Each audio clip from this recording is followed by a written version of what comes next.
As competitors tackled the treacherous Col Bayard after their third night of motoring, the closely guarded secret of what lay ahead had been revealed at the last control. The route before them wound over little-known roads through the mountains and was divided into 5 sections. These were to be covered at average speeds of up to 36 miles an hour for standard cars and 39 miles an hour for modified machines. And apart from a 20-second time allowance at control, failure to maintain regularity against this very tight schedule was to be penalized in marks per second, late or early. A severe test, this, in ideal motoring weather. In the conditions that prevailed, the prospect gave even the most hardened Monte-Carlo drivers furiously to think.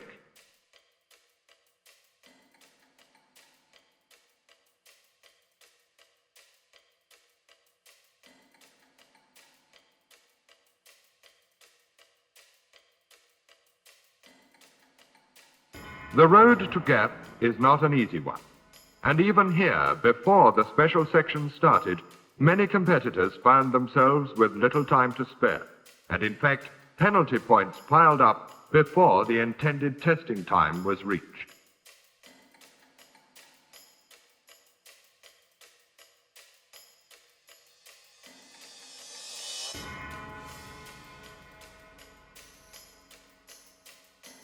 The Swedish lady champion, Greta Molander, was this year driving with the strong DKW entry, while Jimmy Ray and Johnny Walwork, both REC rally winners, were teamed together with a standard 10 and 5.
Stamped by each competitor in his road book at each of these controls was to spell success or failure, and the mathematics involved for the navigator presented a task almost as arduous as that which faced the...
secret controls were in operation at strategic points.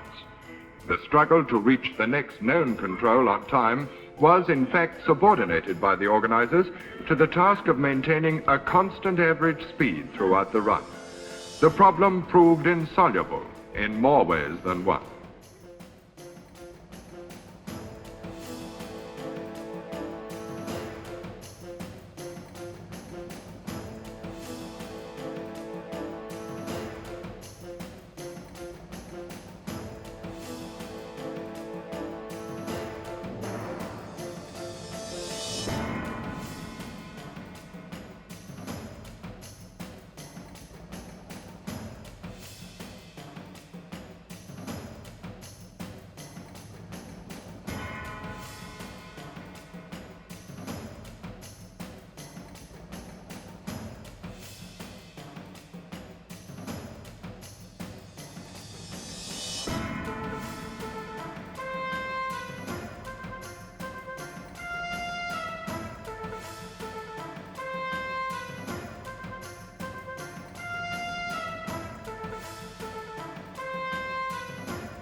Another return towards the traditional pattern of the rally was this year's reintroduction of the acceleration brake test, staged next day on the curving Boulevard Albert by the start of the Grand Prix course.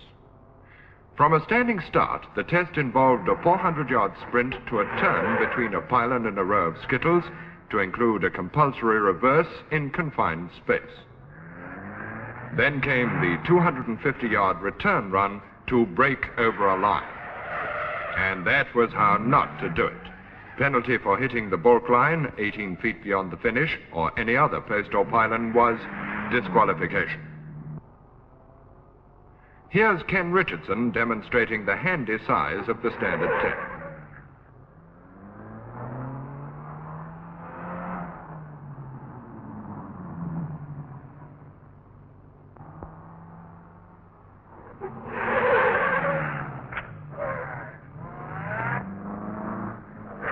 The German Porsches were outstanding in this test, though not in the rally as a whole. That was Hans Dobler.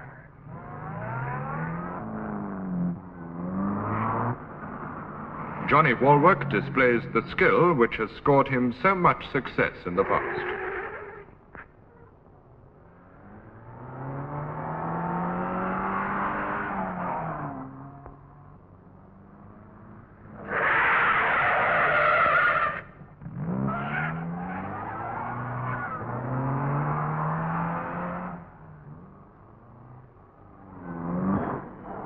Sheila Van Dam here improved her position amongst the ladies. Walter Schock makes a run destined to help him toward third place in the rally as a whole.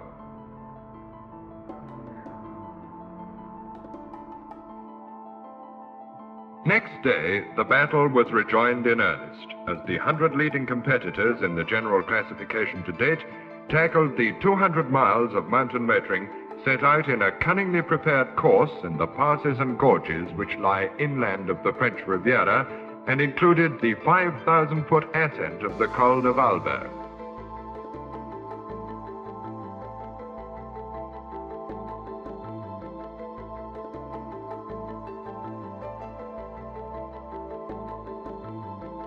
Conditions inevitably varied with the change of altitude, but were tricky for almost all the run, and on certain sections were downright dangerous. The test was virtually a continuation of the 5 special sections which led to Monte-Carlo.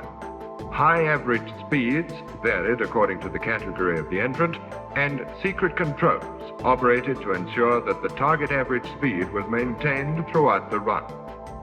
But a constant speed in countries such as this involves a frantic variation of effort.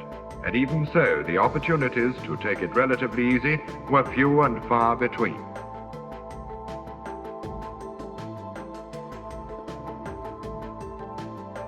Again, the swiftness of the standard 10s made a great impression on both observers and fellow competitors alike.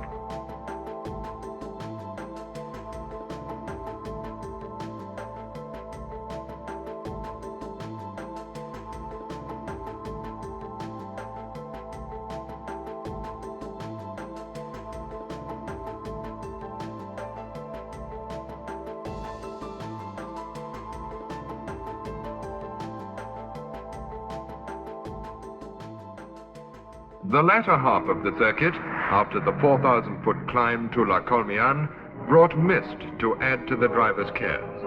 But previous Monte-Carlo victors, Beccard and Gazzanides, amongst the first cars away, had got well out front by Castillon and were now free of the problem of passing slower cars.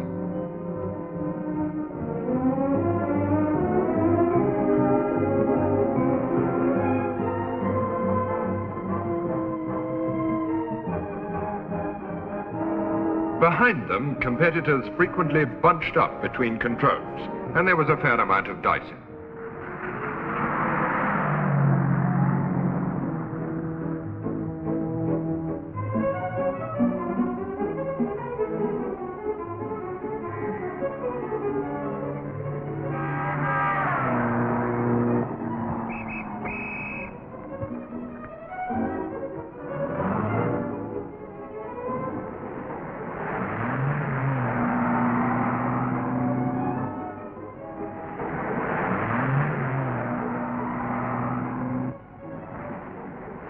Madame Pochon, France's hope for the Coupe des Dames, had been off the road. But the standard drivers again found their mounts a handy size for this type of motoring, particularly when it came to tying the bootlaces, as the Frenchman calls his hairpins.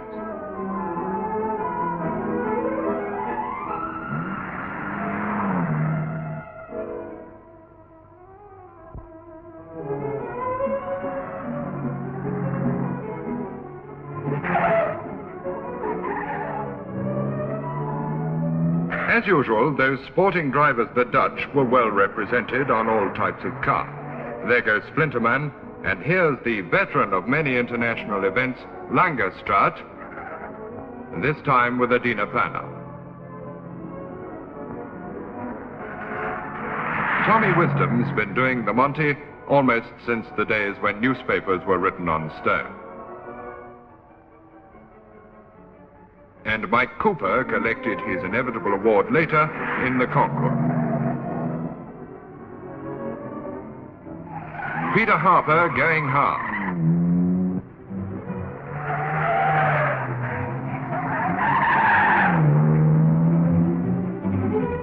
Very much at home in this setting we find Sidney Allard and Nancy Mitchell. Roll up, folks, it's the last of the passes, the Col de Bras.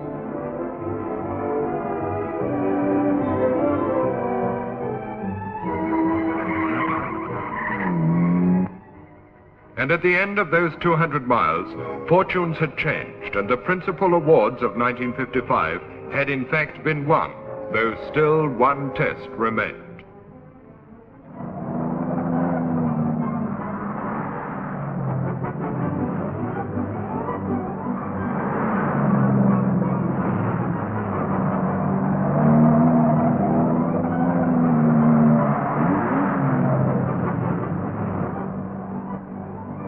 Sheila Van Dam knew she was sitting pretty for the ladies' prize. But 5 laps of the 2-mile Grand Prix circuit at Monaco have upset many an apple cart in the past. And even an apple cart could prove a handful on a surface as slippery as this, at a course which is all tight corners and assorted gradients, and includes the famous tunnel and the chicane on the harbour wall. Here's Walwork approaching the casino with no time to play. The downhill hairpins by the station. British Railways, please note.